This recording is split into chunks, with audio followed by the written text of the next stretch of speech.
Pluto के पिछले भाग में मैंने इसके परिक्रमा, घूर्णन, इसकी धरातलीय संरचना और आंतरिक संरचना के बारे में बताया था।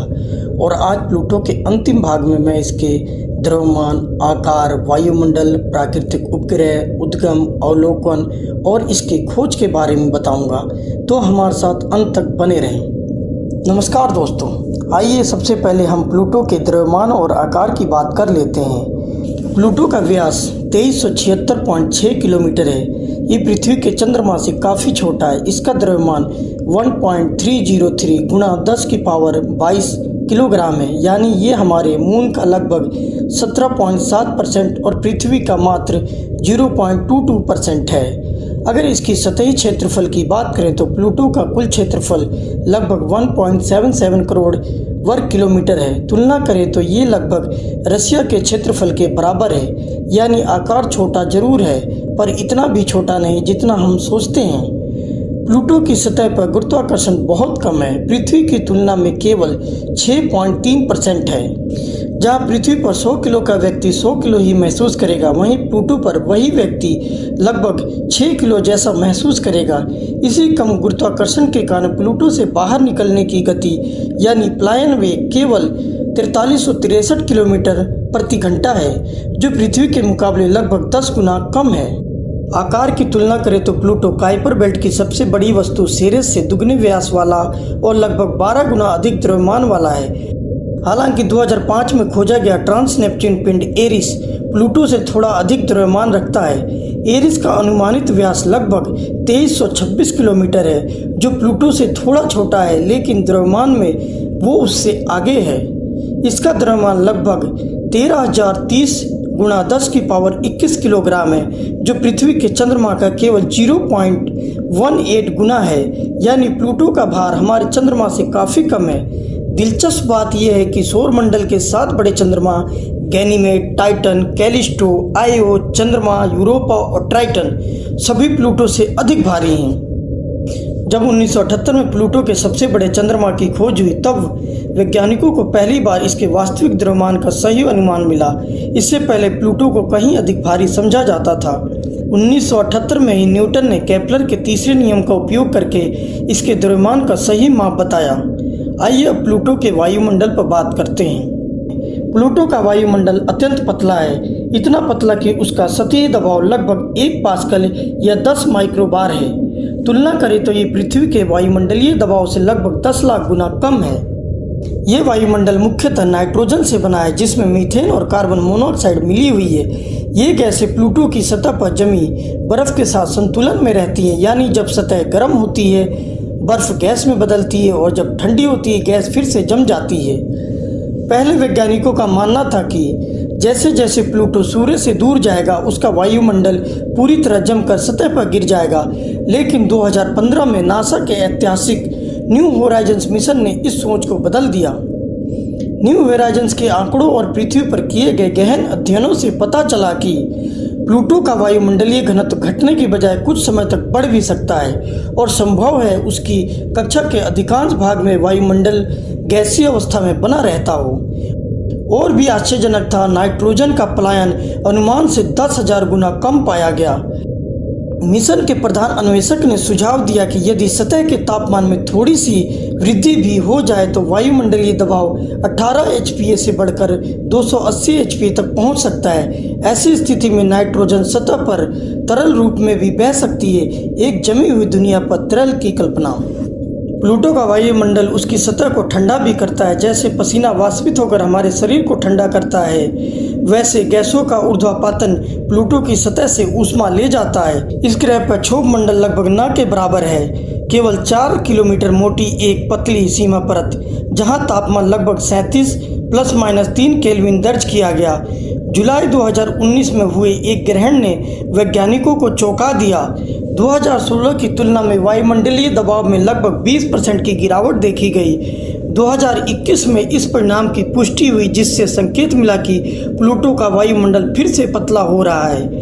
मीथेन जो एक शक्तिशाली ग्रीन हाउस गैस है, प्लूटो के वायुमंडल में तापमान वितक्रमण उत्पन्न करती है, यानी ऊपरी वायुमंडल सतह से अधिक गर्म हो सकता है। फिर भी न्यू होराइजन्स ने पाया कि ऊपरी वायुमंडल अपेक्षा से कहीं अधिक ठंडा है, लगभग 70 केल्विन, जबकि अनुमान लगभग 100 केल्विन का था। प्लूटो के आकाश में लगभग 20 नियमित धुंध की परतें जो सतह से 150 किलोमीटर ऊंचाई पर फैली हैं। संभवतः ये परतें पहाड़ों के ऊपर से बहती हवाओं द्वारा उत्पन्न तरंगों से बनती हैं। वायुमंडल के बाद अब हम प्लूटो के प्राकृतिक उपग्रहों की बात करते हैं। प्लूटो के 5 ज्ञात प्राकृतिक उपग्रह हैं और उनमें से सबसे बड़ा, सबसे प्रभावशाली है सैरोन। 1978 में खगोल शास्त्री जेम्स क्रिस्टी ने पहली बार सैरोन की पहचान की। ये ऐतिहासिक खोज थी क्योंकि सैरोन केवल एक छोटा चंद्रमा नहीं बल्कि प्लूटो का लगभग आधा आकार रखने वाला अस्थायी साथी है। सैरोन का द्रव्यमान इतना अधिक है कि प्लूटो सैरोन प्रणाली का गुरुत्वाकर्षण केंद्र यानी बैरी सेंटर स्वयं प्लूटो के बाहर स्थित है। इस कारण कुछ वैज्ञानिक इस जोड़ी को दोहरा बौना ग्रह भी कहते हैं। सैरोन के बाद आते हैं 4 छोटे अनियमित आकार वाले चंद्रमा। स्ट्रिक्स खोज 2012, निक्स खोज 2005, कार्बरोस खोज 2011, हाइड्रा खोज 2005। इन सभी की कक्षाएं लगभग पूर्णतः वृत्ताकार हैं और प्लूटो के भूमध्य रेखा के साथ समतल हैं। पूरी प्रणाली अत्यंत सघन है। 5 चंद्रमा उस क्षेत्र के केवल 3% भाग के भीतर परिक्रमा करते हैं जहां स्थिर कक्षाएं संभव हैं। प्लूटो के चंद्रमाओं की कक्षीय अवधियां एक जटिल अनुनाद प्रणाली में बंधी हुई हैं। स्टिक्स, निक्स और हाइड्रा की अवधियां लगभग 18:22:33 के अनुपात में हैं। सैरोन की तुलना में स्टिक्स, निक्स, कार्बरोस और हाइड्रा की अवधियां लगभग 3:4:6 के अनुपात में व्यवस्थित हैं। ये सटीक सामंजस्य मानो एक ब्रह्मंडलीय संगीत हो जहां हर चंद्रमा अपनी लय में लेकिन तालमेल के साथ घूमता है। प्लूटो सैरोन प्रणाली की एक और अनोखी विशेषता है, दोनों पिंड एक दूसरे से ज्वारीय रूप से बंधे हुए हैं। इसका अर्थ है कि प्लूटो का एक ही गोलार्ध हमेशा सैरोन की ओर रहता है और सैरोन का वही भाग हमेशा प्लूटो की ओर रहता है। आकाश में यदि हम प्लूटो की सतह पर खड़े हैं तो सैरोन या तो हमेशा एक ही स्थान पर स्थिर दिखाई देगा या कभी दिखाई ही नहीं देगा। ऐसी व्यवस्था सौरमंडल में अत्यंत दुर्लभ है। एक अन्य उदाहरण एरिस और उसका चंद्रमा डायसोनिया है। वैज्ञानिकों का मानना है कि प्लूटो के चंद्रमा सौरमंडल के प्रारंभिक इतिहास में एक विशाल टक्कर के परिणाम स्वरूप बने हैं। संभवतः प्लूटो और उसके समान आकार के किसी पिंड के बीच हुई भीषण टक्कर से निकला मलबा बाद में मिलकर इन चंद्रमाओं में परिवर्तित हो गया। आइए अब प्लूटो की उत्पत्ति के बारे में जानते हैं।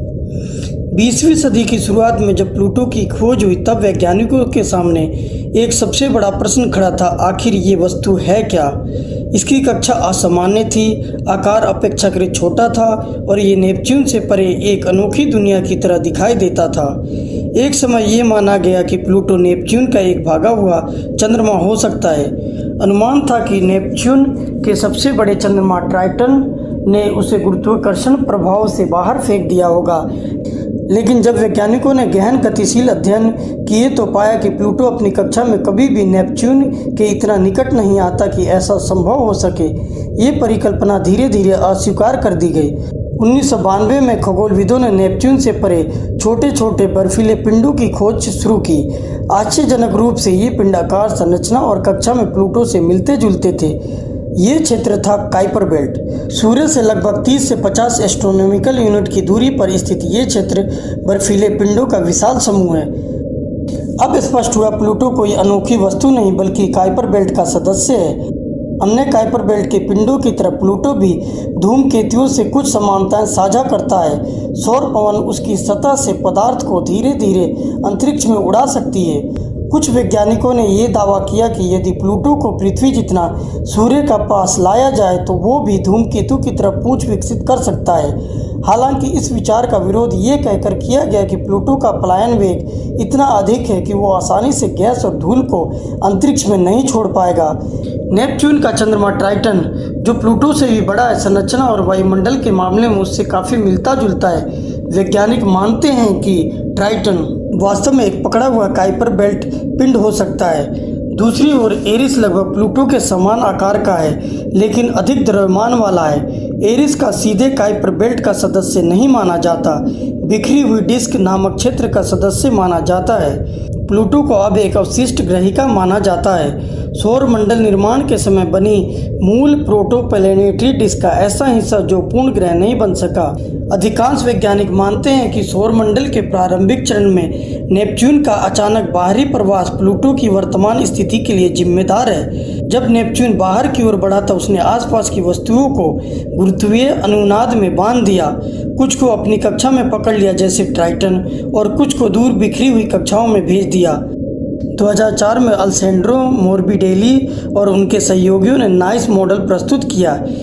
ये मॉडल बताता है कि बृहस्पति और शनि के बीच 1:2 का अनुनाद बनने से एक शक्तिशाली गुरुत्वीय प्रभाव उत्पन्न हुआ, जिसने यूरेनस और नेपच्यून को उनकी मूल कक्षाओं से बाहर धकेल दिया।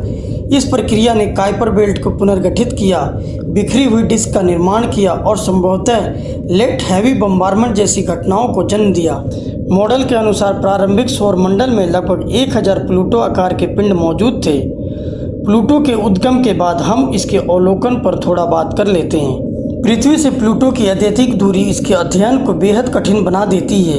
इसकी औसत दृश्य चमक लगभग 5.1 होती है, जो परहेलियन पर बढ़कर 13.65 तक पहुंचती है। इतनी कम चमक के कारण इसे नंगी आंखों से देख पाना असंभव है।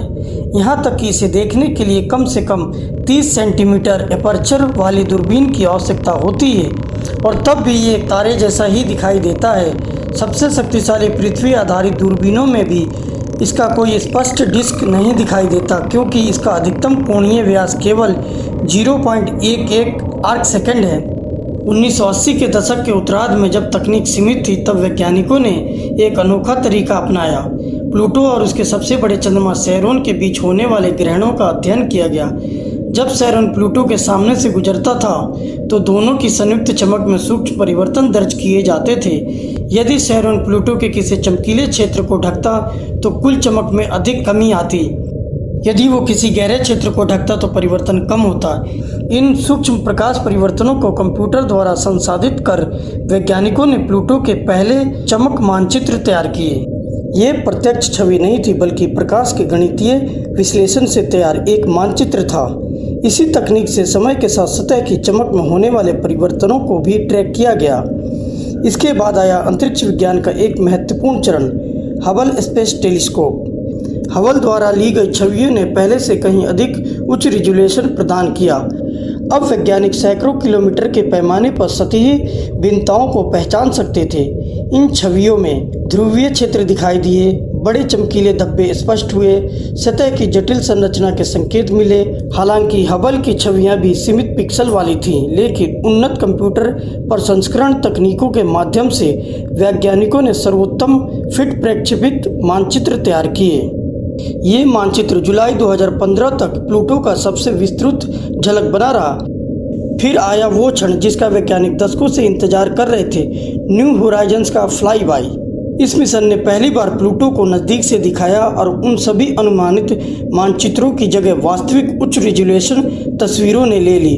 अब चलते चलते प्लूटो की खोज पर भी चर्चा कर लेते हैं। साल 2006 पृथ्वी से एक साहसी अंतरिक्ष यान सौरमंडल के सबसे दूरस्थ ज्ञात संसारों में से एक प्लूटो की ओर भेजा गया। ये मिशन था न्यू होराइजन्स और इसका लक्ष्य था मानव इतिहास में पहली बार प्लूटो का प्रत्यक्ष अन्वेषण करना। 19 जनवरी 2006 को प्रक्षेपित ये यान अरबों किलोमीटर की यात्रा पर निकला। सितंबर 2006 में जब ये अभी भी लगभग 4.2 अरब किलोमीटर दूर था, इसके लॉन्ग रेंज रिकग्निशंस इमेजर ने प्लूटो की पहली दूरस्थ तस्वीर ली। ये केवल एक परीक्षण नहीं था, ये प्रमाण था कि यान इतने दूर लक्ष्य को भी सटीक रूप से ट्रैक कर सकता है। 2007 की शुरुआत में यान ने जुपिटर के पास से गुजरते हुए उसकी गुरुत्वाकर्षण की सहायता ली। इस ग्रेविटी स्लिंगशॉट ने न्यू होराइजन्स की गति बढ़ा दी और उसे तेजी से बाहरी सौरमंडल की ओर धकेल दिया। 3462 दिनों की लंबी यात्रा के बाद 14 जुलाई 2015 को न्यू होराइजन्स प्लूटो के सबसे निकट पहुंचा। ये मानवता के लिए ऐतिहासिक क्षण था। वैज्ञानिक अवलोकन निकटतम पहुंच से 5 महीने पहले शुरू हो चुके थे और मुठभेड़ के बाद 1 महीने तक जारी रहे। यान में लगे इमेजिंग उपकरण, स्पेक्ट्रोस्कोप और रेडियो विज्ञान उपकरणों ने प्लूटो और उसके सबसे बड़े चंद्रमा सैरोन का विस्तृत अध्ययन किया। प्लूटो और सैरोन की वैश्विक भूविज्ञान और आकृति विज्ञान का अध्ययन, सतह की रासायनिक संरचना का मानचित्रण, प्लूटो के पतले वायुमंडल और उसके पलायन वेग का विश्लेषण, सतह पर बर्फ, पर्वत और मैदानों की पहचान। 25 अक्टूबर 2016 को शाम 5:48 पर प्लूटो फ्लाईबाई से प्राप्त अंतिम डेटा पृथ्वी पर पहुंचा। कुल 50 अरब बिट यानी 6.25 गीगाबाइट्स डेटा ने प्लूटो की हमारी समझ को हमेशा के लिए बदल दिया। फ्लाईबाई के बाद वैज्ञानिकों ने सुझाव दिया कि अब समय है एक ऑर्बिटर मिशन का जो प्लूटो की परिक्रमा करते हुए और अधिक गहराई से अध्ययन कर सके। मिशन के प्रस्तावित उद्देश्य इस प्रकार हैं: 9.1 मीटर प्रति पिक्सल की उच्च रिजोल्यूशन मैपिंग, प्लूटो के छोटे उपग्रहों का विस्तृत अवलोकन, संभावित सतही महासागर की खोज, अक्षीय झुकाव के कारण लंबे समय तक अंधकार में डूबे क्षेत्रों का स्थलाकृतिक मानचित्रण। मिशन के प्रमुख अन्वेषक ने कैसिनी शैली के ऑर्बिटर का प्रस्ताव रखा जिसे लगभग 2030 के आसपास प्रक्षेपित किया जा सकता है। ये ऑर्बिटर सैरोन के गुरुत्वाकर्षण का उपयोग कर अपनी कक्षा को समायोजित करेगा। यह अवधारणा अध्ययन नासा इनोवेटिव एडवांस कॉन्सेप्ट कार्यक्रम के अंतर्गत भी विचाराधीन रहा है, जिसमें संलयन सक्षम ऑर्बिटर और लैंडर की संभावना तक शामिल है। न्यू होराइजन्स ने प्लूटो के उत्तरी गोलार्ध और भूमध्य रेखीय क्षेत्र को लगभग 30 डिग्री दक्षिण तक उच्च गुणवत्ता में चित्रित किया। दक्षिणी गोलार्ध, विशेषकर ध्रुवीय क्षेत्र, अब भी रहस्य बना हुआ है। 1986 में हबल स्पेस टेलीस्कोप द्वारा ली गई तस्वीरों में लगभग 85% सतह दिखाई गई थी, परंतु रिजोल्यूशन सीमित था।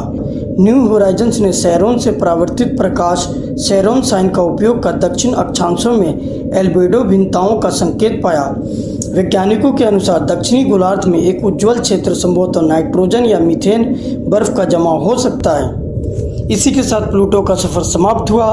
तो हमारे साथ प्लूटो का साथ कैसा लगा कमेंट में ज़रूर बताएं। धन्यवाद।